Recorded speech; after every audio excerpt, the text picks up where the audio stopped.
ও ভাবিরা খালারা, স্বামী বিছনায় ডাকছে, শোনো। বলছে দাঁড়াও, 15 মিনিট সিরিয়ালটা বাকি আছে। বলছে শোনো, বলছে বইটা এখন 10 মিনিট বাকি আছে, দাঁড়াও। বলছে এসো না তাড়াতাড়ি। বলছে তুমি একটুখানি সহ্য করো, ওরকম করছো কেন?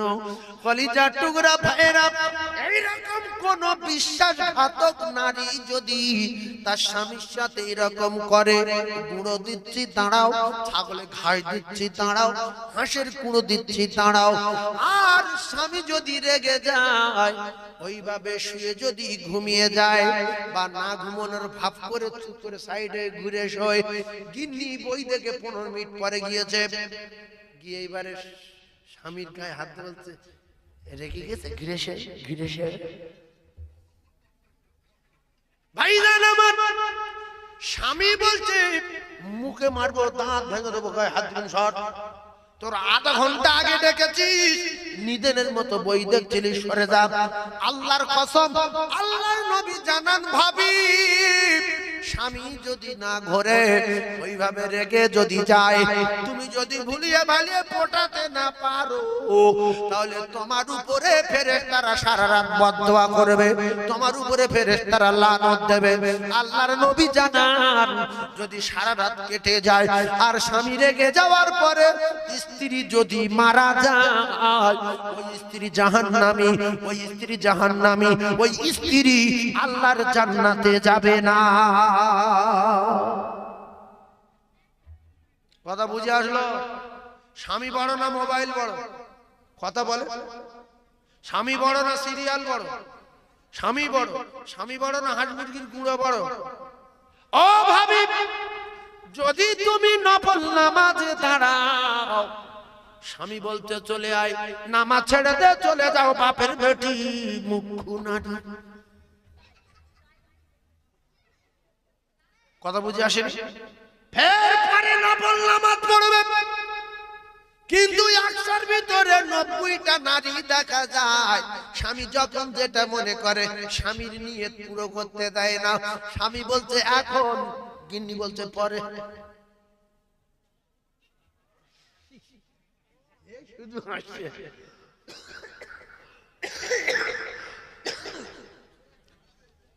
খাতুনে জান্নাত ফাতিমা, ও ভাইরা বাবাজিরা, খাতুনে জান্নাত ফাতিমা নামাজ পড়ে দাঁড়িয়ে, নামাজ পড়তে দাঁড়িয়েছেন।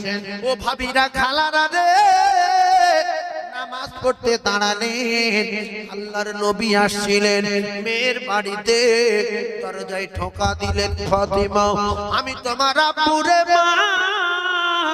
জান্নাতে রানী বসে পড়লেন, সালাম ফিরিয়ে দিয়ে দরজার চাদরখানা নিয়ে, দরজার যে আপনার কি নাম, ওখানে যে টুকরারা পর্দা থাকে, পর্দা, পর্দাটা খুলে গায়ে জড়িয়ে নিয়ে বলছে আব্বু গো, আজকে আপনি ফিরে যান, আমি এমন পোশাকে আছি, আমি আপনার বেটি আপনার সামনে যেতে পারবো না।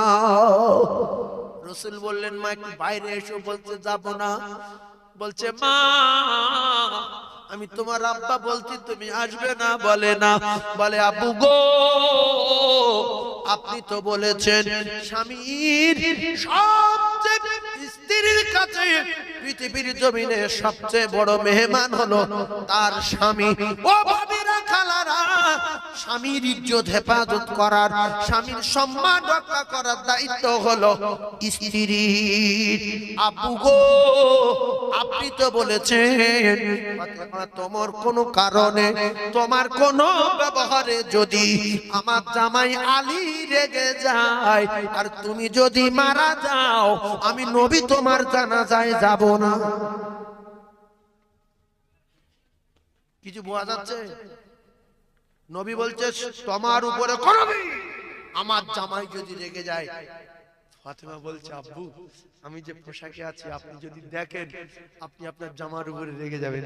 যাহা আমার মেয়েটা কত কষ্ট হয়ে রেগেছে, আমি এমন ব্যবহার করব না যাতে করে আপনি আমার হাসান হোসেন আব্বার উপরে রেগে যান, কষ্ট পান, আর আমার স্বামী আবার পরে বলবে ওই পোশাকে ছিলে আব্বা দেখালে কেন, আব্বা কত না কষ্ট পেয়েছে। তাই ফিরে যান, অন্যদিন কথা হবে, এমন ব্যবহার করতে চাই না যাতে করে আমার স্বামীর উপরে আপনি রেগে যান। কোন মেয়ে যদি কোন জামাই ছেঁড়া কাপড় পরিয়ে রাখে, ভাত ভাত না দেয়, শ্বশুর রেগে যাবে না যাবে না? তুমি ভ্যানও চালাতে পারো না, ভিক করতে পারো, ভিক করো। মেয়েটার এত শাস্তি দিচ্ছ কেন? আর এখনকার মেয়েরা কি বলবে? লাব্বা তাড়াতাড়ি, আরো শাড়ি ছিঁড়ে বলবে এই দেখ তুই কাট দিছি, এত পোড়াও বিশ্বঘাতক পুড়ে দুপুরি খাইনি আব্বা, দুপুরি খাইনি। আব্বা বললো চল চল বাড়ি চল, এই ধরে বাঁধ, ভ্যানো চল। এই জন্য 3 ভাগ সংসার থেকে মেয়ে তালাক হয়ে গেল, 4 ভাগ সংসারে অশান্তি। মা খাদিজার খাওয়া দিতে পারতো না নবী, ভালো পরনের পোশাক দিতে পারতেন না নবী। ও কলিজার টুকরারা, ও ভাবিরা, খালারা, মা খাদিজা কোনোদিন বিচার দেয়নি, রাসূলুল্লাহ রাস করেনি। খাদিজার কলিজার টুকরি ফাতিমা খাওয়া নাই, স্বামী রাস করেনি, করেছে। আর আমাদের ভাবিকার যদি একদিন খাওয়া না হয়, লোনের টাকা নাও, লোন লও, সুদি টাকা দেয় না, সুদি সুদ লও। ফাতেমা বলছে স্বামী কিচ্ছু নাই, বাচ্চা দুটো মারা যাবে। আল্লাহর নবী দিন দুনিয়ার বাদশাহ বিশ্ব নবী হাবিবুল্লাহর কলিজার টুকরি জান্নাতের রানী ফাতিমা, স্বামী গো আপনি টেনশন করবেন না, আল্লাহ আছে। আর এখনকার মেয়েরা কি বলতো যে তুমি একটা কুমটো, 3 দিন খাওয়ানি, চোখ অন্ধ হয়ে গেছো, ফ্যানসিংটাই করতে পারো না, লরি ধরতে পারো না। হযরত আলীর গায়ে ক্ষমতা ছিল না? ছিল না। হযরত আলী পৃথিবীর ক নাম্বার ক্ষমতাওয়ালা লোক? জোরে বলে। 1 নাম্বার। পৃথিবীর সব লোকের শক্তি হযরত আলীর একার শক্তি। আল্লাহর বাপ লরি ছিনতাই করেছিল, 3 দিন না খেয়ে ভ্যান ধরেছে। হযরত আলী যদি কোনো বাজারে গিয়ে বলতো, মুদিখানার দোকানদার আমার নাম আলী, 3 দিন খাইনি, 30 বস্তা ডাল, 30 বস্তা আটা, 30 বস্তা চিনি এক্ষুনি লি আমার বাড়ি লিয়ায়, এলে দাঁতে মারবো, ভিমড়ি খেয়ে পড়ে যাক। কোন দোকানে গিয়ে বলেছে? আর এখন যাদের গায়ে একটু শক্তি আছে, দুর্বল ভ্যানও লাগাতে চাই, দাঁড়া সবজি লাবা, কপি দে, মাছের টেরে লাবা, মাছের টেরে লাবা, চুপকি দেবে, মেরে দেবে। লোকের ধরে রাত 12টার সময় দাঁড়া, ভোজালি আছে, আছে দাঁড়া, জামা খোল, শুট খোল, ন্যাংটোয়া, চলে যা। ফাতেমা বলছে স্বামী আমার আব্বা একটা চাদর দিয়েছিল বিয়ের সময়, এইটা নিয়ে আপনি মদিনার বাজারে গিয়ে বলবেন রাসূলুল্লাহ দেওয়া,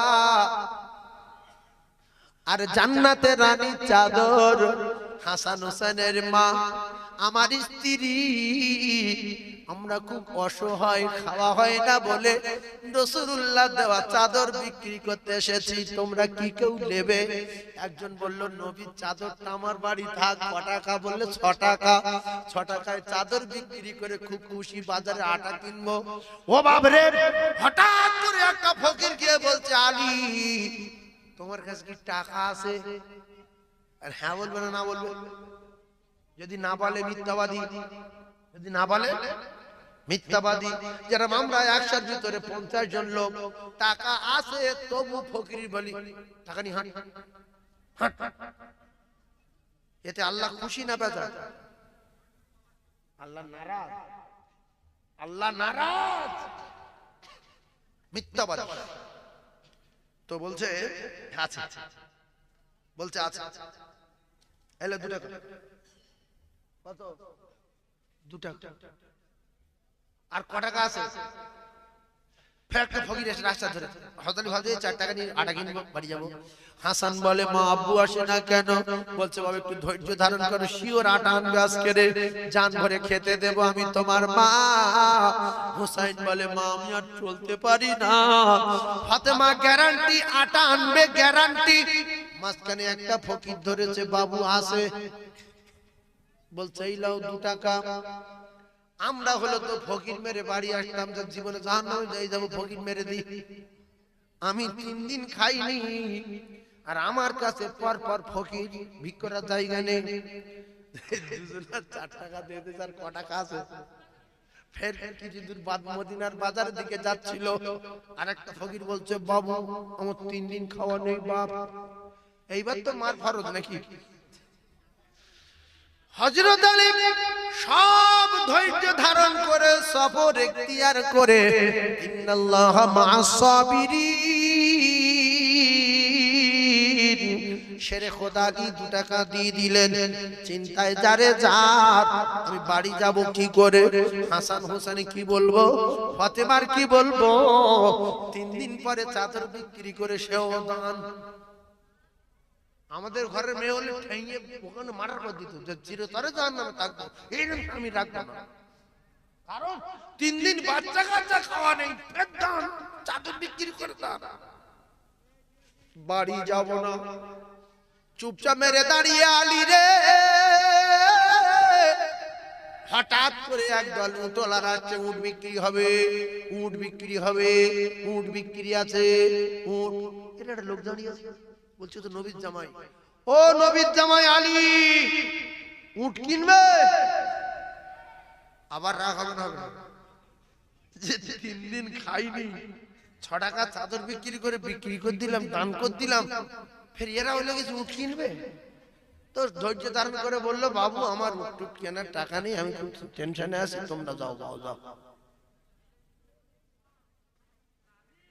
বলছে তুই যদি উঠলো বাকি দেবো, তুমি তো নবীর জামাই, ফাতেমার স্বামী, তুমি কি টাকা দিয়ে উল্টো পাল্টা করালো? ভাবছে যে আমার বাকি দেবে, বলছে আমার বাকি দেবে, বলছে হ্যাঁ। কলিজার টুকরা ভাইয়েরা ও সোনা মানিকেরা রে, উট বাকি দিলেন, 6 টাকায় উট কিনে, বাকি পয়সায় উট নিয়ে মদিনার বাজারে গেল।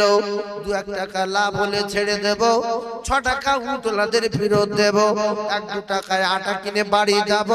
জান্নাতে রানী না খাওয়া, হাসান হুসাইন জান্নাতের 2টো সর্দার না খাওয়া।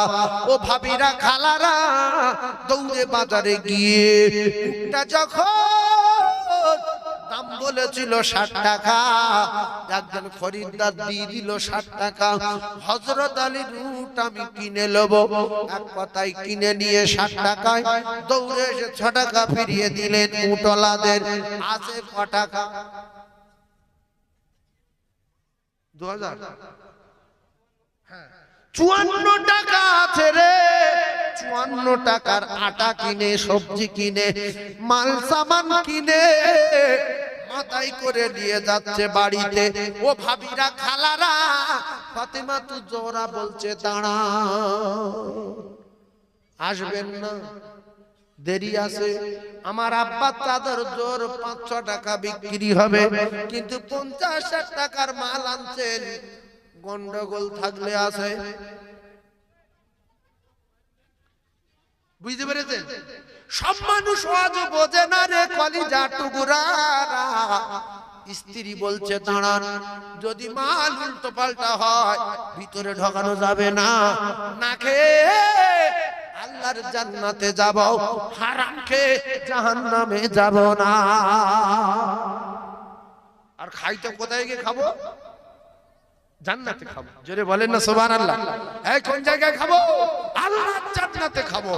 হযরত আলী সম্পূর্ণ ঘটনা খুলে বললেন, ফাতিমা এই ঘটনা ঘটেছে, তারপরে এত টাকা আল্লাহ দিয়ে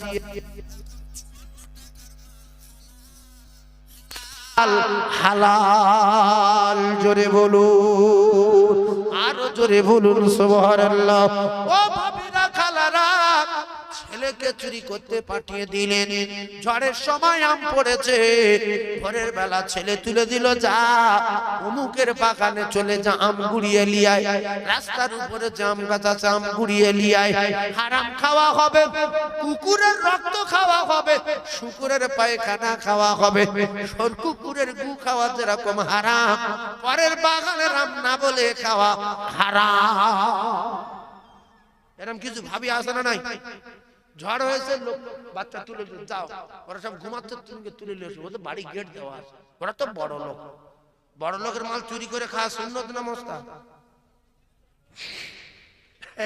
এই হারাম না?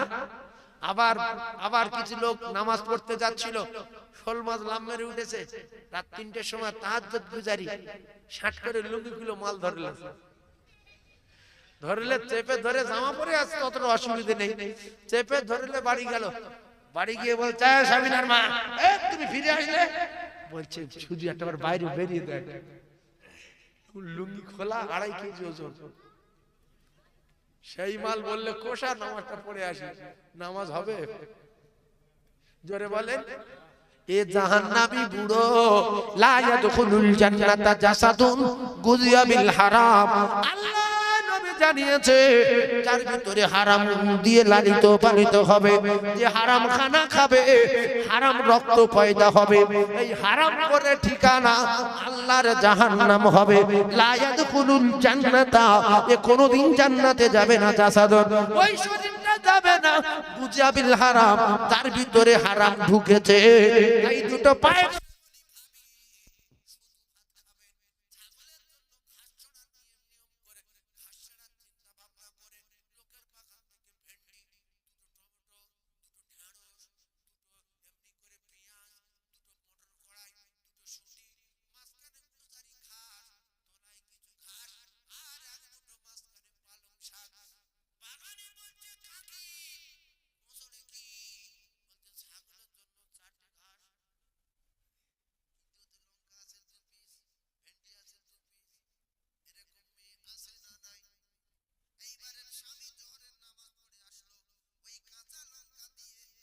আর স্বামীর ভর্তা করে দিল, স্বামী জম্মের খাওয়া খেলো, ঠিকানা জাহান্নাম। এই জন্য স্ত্রীর দায়িত্ব হলো স্বামীর জাহান্নাম থেকে বাঁচানো। ইয়া আইয়ুহাল্লাযীনা আমানু কু আনফুসাকুম ওয়া আহলিকুম নারা। স্বামীর যেরকম দায়িত্ব, সে নিজে বাঁচবে, আর আহলে বরকতকে বাঁচাবে। স্ত্রীরও দায়িত্ব, সে নিজে বাঁচবে আর তার আহলে বরকতকে বাঁচাবে। ভাবিরা রে, চোরের মাল জীবনে ভিটেই তুলবেন না, বাচ্চাদের চুরি শিক্ষা দেবেন না। ওজন বাচ্চারা যদি বলে ঝড় হয়েছে, আম কুড়াতে যাব, বলবেন তোর বাপের আম গাছ নাই, তোর আম খাওয়ার দরকার নয়। আল্লাহ যদি তোর আম খাওয়ায়, আল্লাহর জান্নাতে গিয়ে খাবি। আল্লাহর জান্নাতে আম আছে না নাই? আচ্ছা, কে কে বলতেন আছে? হাত তোলেন। আল্লাহ হাতগুলো দেখে নেন, হাত তোলেন। নারায়ে তাকবীর, হাত নামান। তাহলে আজ থেকে ঝড় হলে ছেলেদের আম কুড়াতে যাওয়া নিষেধ করবেন। ও আম খাওয়া কুকুরের গু খাওয়া। আল্লাহু আকবার, আল্লাহু আকবার। সময় সংক্ষেপ বলে আর বিস্তারিত করলাম না। আব্দুল্লাহ আনসারী তার ছেলেকে গাছের গায়ে শিকল দিয়ে বেঁধে রাখলো। আল্লাহ রাসূল বলছে, আব্দুল্লাহ, তুমি তোমার বেটাকে গাছের গায়ে শিকল দিয়ে বেঁধে রেখেছো কেন? বলে, ইয়া রাসূলুল্লাহ গো, 3-4 দিন খাওয়া না, আমি কাজে যখন বেরিয়ে যাব, আমার এই বাগানে, আমার এই উঠোনে ইহুদির একটা খেজুর গাছ হেলা হয়ে এসেছে। ওই খেজুর গাছ থেকে খেজুর উঠোনে পড়লে আমার বাচ্চা যদি গুড়িয়ে খায়, আমার বাচ্চা জাহান্নামে যাবে। আপনি তো বলেছেন ইয়া রাসূলুল্লাহ, সেজন্য আমি বাইরে যাবার সময় গাছের গায়ে বেঁধে রেখে যাই, খেজুর পড়লে যেন গুড়িয়ে খেতে না পারে। কিছু বুঝতে পারছেন? যাদের ছেলেরা চোর, বাজারে ঘাটে যখন যাবেন, শিকল দিয়ে বাড়িতে বেঁধে রেখে যাবেন। বাপ চলে গেছে বাজারে, মা দিয়ে গেছে, এই লোকের ডাব গাছে আসে না নাই? বাপ চলে গেছে, মা চলে গেছে, লোকের কুল গাছ উঠেছে। এরকম ছেলে আছে না নাই? সেজন্য যাদের চোর ছেলে আছে, শিকল দিয়ে বেঁধে বাজারে যাবেন। আল্লাহ রাসূলের এক সাহাবী, তার নাম আব্দুল্লাহ আনসারী রাদিয়াল্লাহু তাআলা আনহু, শিকল দিয়ে ছেলে বেঁধে রেখে দিয়ে যেতেন। যাদের উল্টো পাল্টা ছেলে আছে, বাঁধবো ইনশাআল্লাহ। কে কিছু বলে না, চুপচাপ মেরে আছে। আল্লাহ আমাদের প্রত্যেককে কবুল করেন, বলেন আমিন। খুব তাড়াতাড়ি গজব আসবে। কিয়ামতের আলামতের ভিতরে একটা আলামত কুবরা, আপনারা বড় আলামতের ভিতরে একটা আলামত,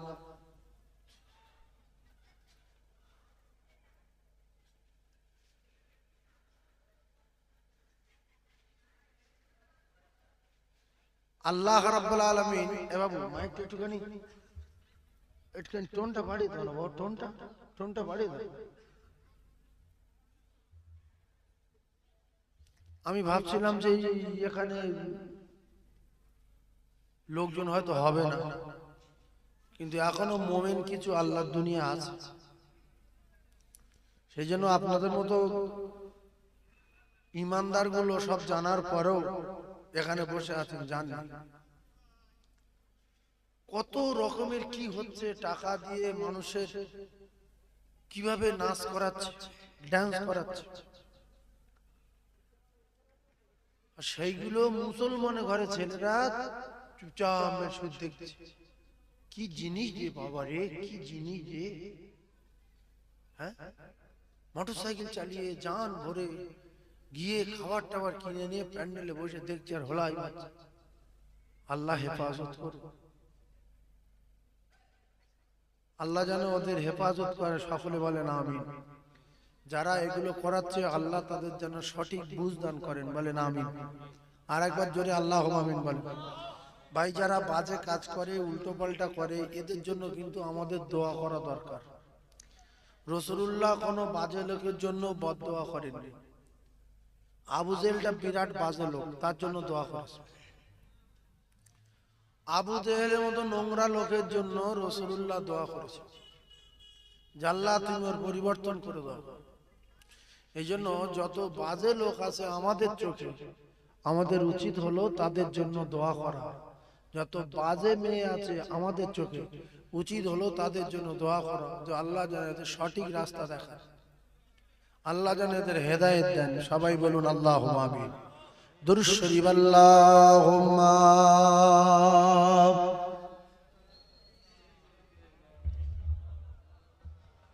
ওয়া আলা আলি সাইয়্যিদিনা।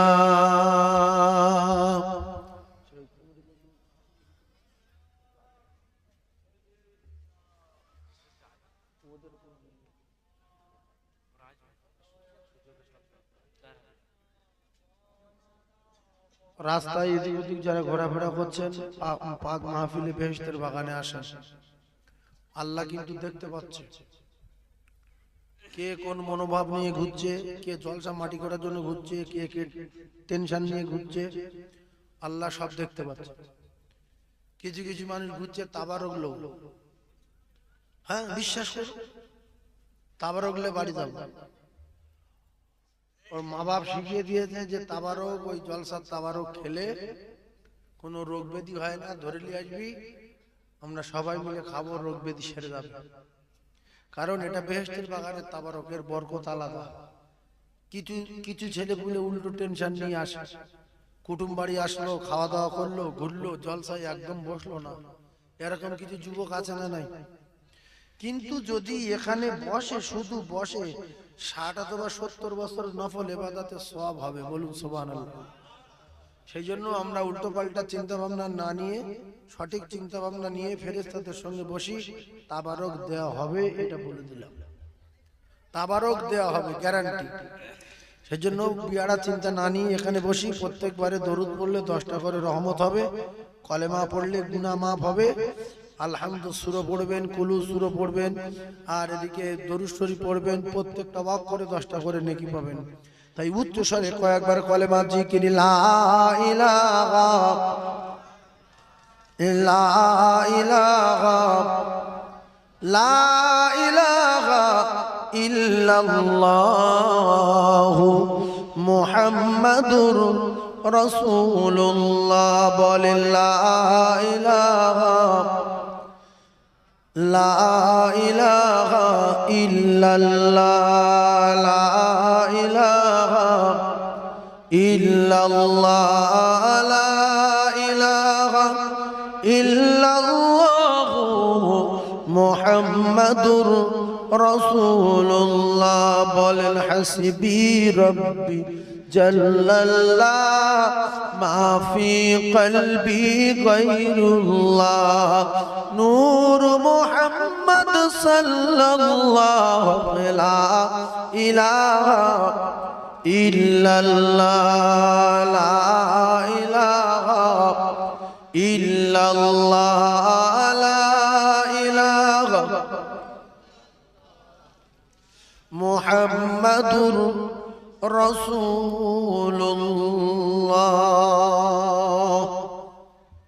সকলে বলেন সাল্লাল্লাহু আলাইহি ওয়াসাল্লাম। যদি আপনারা সকলে বলেন যে হুজুর আপনার আমাদের প্রত্যেকের পায়ে ধরতে হবে, তাহলে প্রত্যেকদিন একবার করে কলেমা পড়বো। আমি পায়ে ধরবো ভাই হিসাবে, যেহেতু রাসূল বলেছেন কুল্লু মুসলিমিনা ইখওয়া, तमाम পৃথিবীর মুসলমানের ভাই। তো আপনারা যদি প্রত্যেকদিন সকালে একবার বিকালে একবার কলেমা পড়েন তো প্রত্যেকদিন বিগত জিন্দেগির গুনাহ মাফ থাকবে। রাসূল বলেছে যদি মরণের সময় পড়তে পারে তাহলে সে বেগুনাহ মাসুম হয়ে মরে গেল, তার আর গুনাহ নেই, সে কলেমা পড়ে মরেছে, তো ওর ঠিকানা আল্লাহর জান্নাত। বলুন সুবহানাল্লাহ। এই জন্য সকাল বিকাল রাস্তায় যেতে যেতে, মোটরসাইকেলে যেতে যেতে, চার চাকায় যেতে যেতে, বাজার করতে যেতে যেতে কলমা পড়তে পড়তে যাবেন। যদি বাজ পড়ে মরেন, সাপে কামড়ায়, অ্যাক্সিডেন্ট হন, গাছ পড়ে মরেন, সঙ্গে সঙ্গে তো আপনি বেগুনাহ মাসুম হয়ে মরলেন, কারণ আপনি কলেমা পড়তে পড়তে যাচ্ছিলেন। সেই জন্য এক একজন কলেমা পড়বো ইনশাআল্লাহ, আল্লাহ আমাদের কবুল করে নেন। মান ক্বালা লা ইলাহা ইল্লাল্লাহ মুখলিসান ফাদাখালাল জান্নাহ। আল্লাহ রাসূল বলেছে ইখলাসের সঙ্গে যদি আমার কোনো উম্মাতানি কলেমা পড়িলাই, আমি রাসূলুল্লাহ কথা দিচ্ছি সে একদিন না একদিন আল্লাহর জান্নাতে যাবে। আজকের এশার নামাজ যারা আমরা পড়িছি, এশার নামাজ যারা পড়িছি, এই এশার নামাজ পড়া হয়ে গেছে, আর সামনে আছে কিসের নামাজ? ফজরের নামাজ।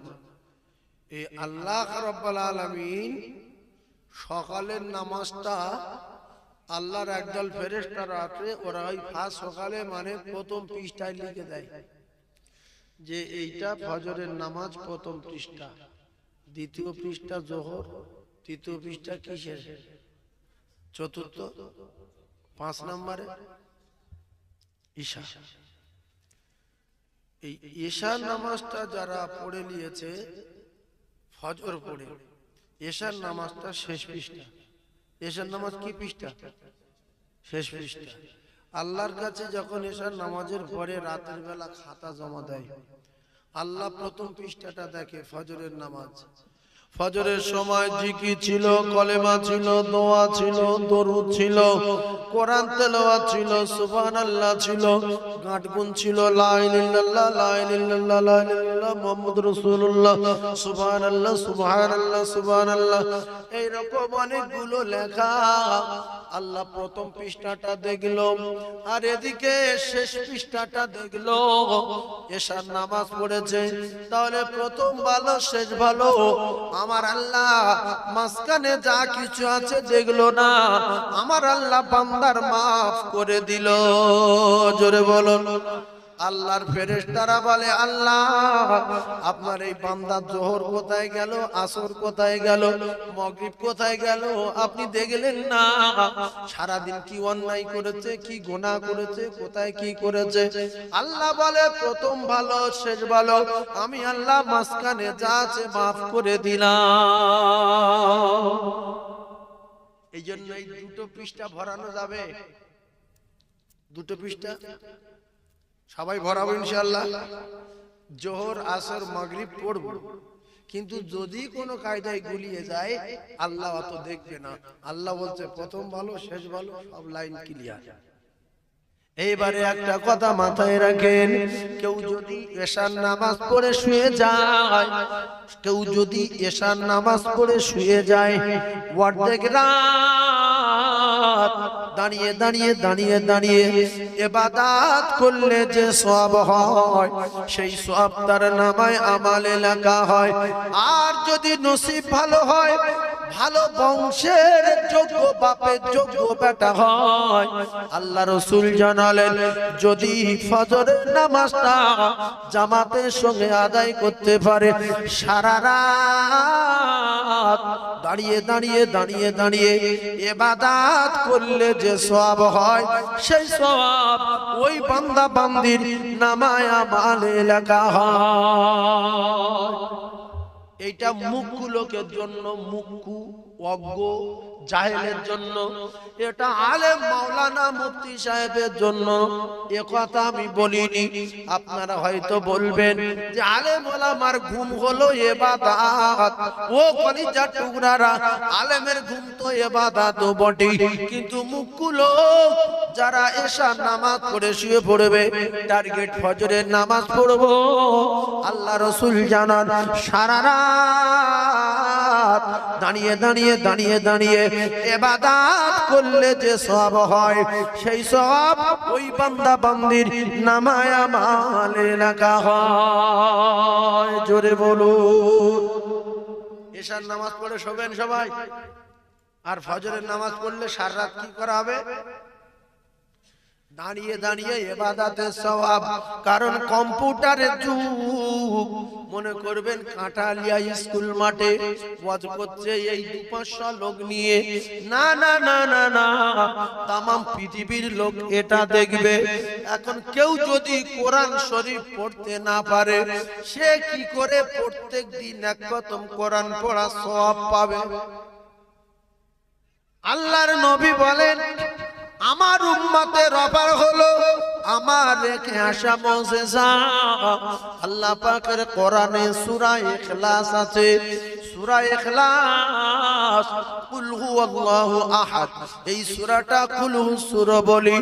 এই সূরা ইখলাস যদি 3 বার করে পড়ে শুতে পারে, সারা রাত ধরে এক খতম কোরআন পড়বেন, এক খতম কোরআন পড়ার সওয়াব তার নামায় আমালে লেখা হবে। সকালবেলা যদি ফজরের নামাজ পড়ে 3 বার সূরা ইখলাস পড়তে পারেন, এক খতম কোরআন পড়ার সওয়াব তার নামায় আমালে লেখা হবে।